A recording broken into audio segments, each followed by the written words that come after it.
Hal and Lois wanted each other more than any couple on TV. Let's look at exactly how often. The house has a bug problem.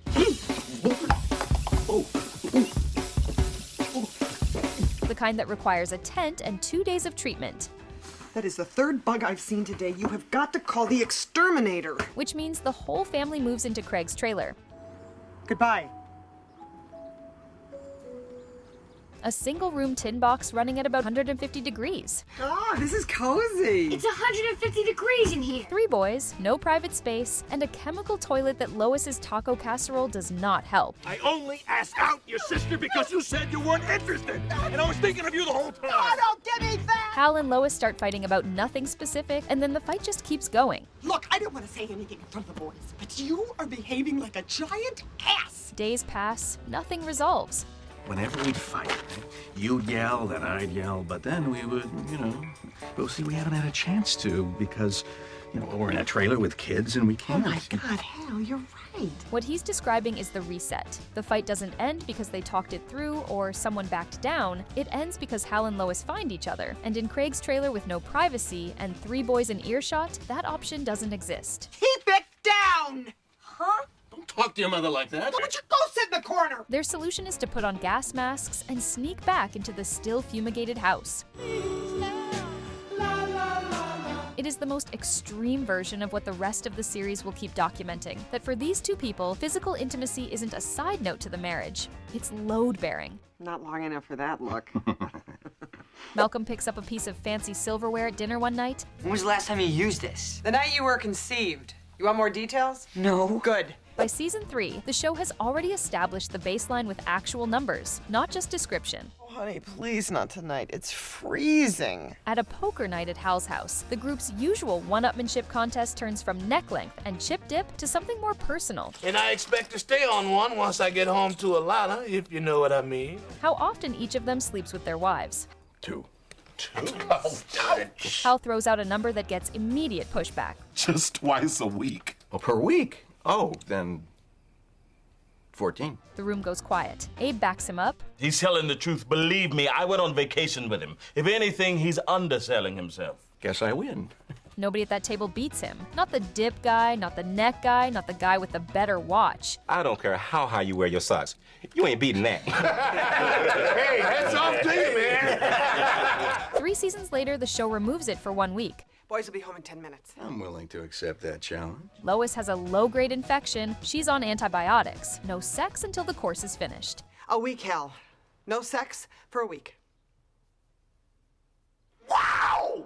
Hal's first instinct is to do the math. What if we alternated? 1 day off, 1 day on? I'm not a medical doctor, but I think it would be a lot less of a shock to your system. Lois says no. Hal says fine. I'll just, I'll go mow the lawn. The episode then tracks what a week of redirected energy does to these 2 people. I think I'm getting a raise. Hal, that's wonderful. I had a good day myself. Hal is up at 4 in the morning painting the kitchen cabinets. Look, I've got strawberries, bananas, peaches, drawn butter, maple syrup, you name it. He drives downtown to the flower market before dawn and comes home with fresh cut flowers. Already made him lunch. Oh, well, double lunches. Lois strips the floors, audits 7 years of tax returns, and recovers $800 in overpayments from 1999. Wow, honey, great job. I gotta tell you, I think... They discover a potting shed. They had apparently lived in this house for years without knowing the potting shed was there. Our lives are so much better. Do you think that's how really successful people just... Can't think of any other explanation. By day 5, both of them have genuinely convinced themselves this is the version of the marriage they should have been running all along.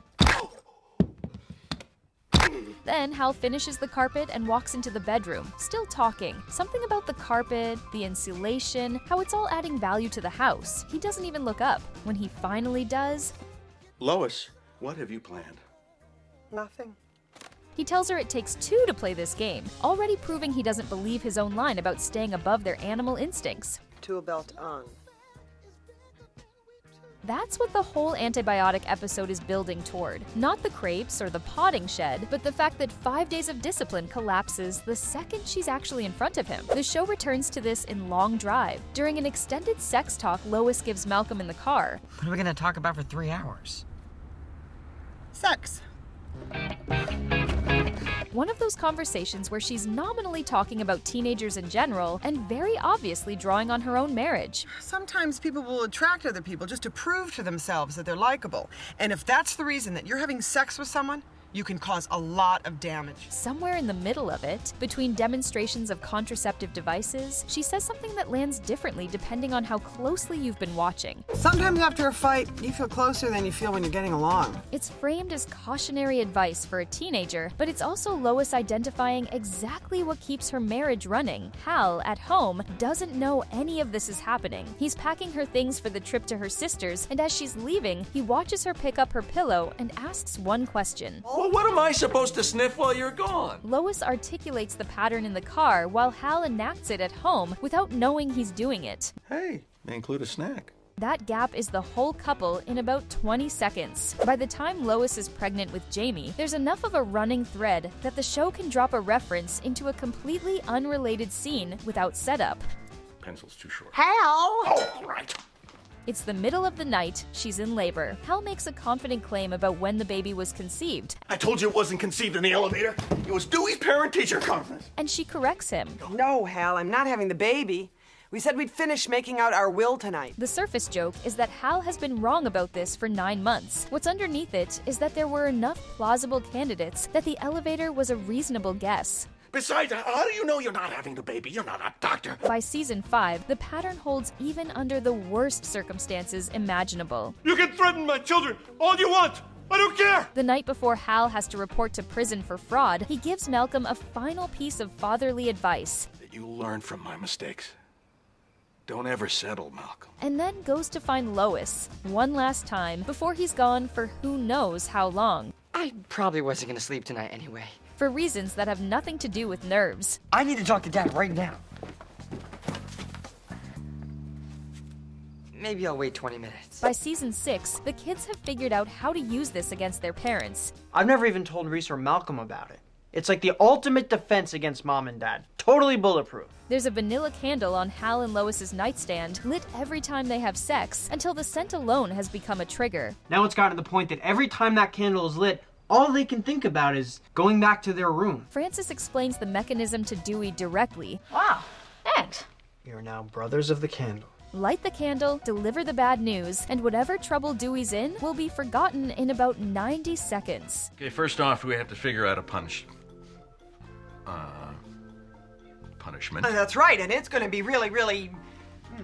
Add it all up, and it's no surprise people online still argue about whether Hal and Lois are just a happy couple, or something closer to addicted. And if you want to see one of the most disturbing episodes in the show's run, somehow also one of the best, this one is up next.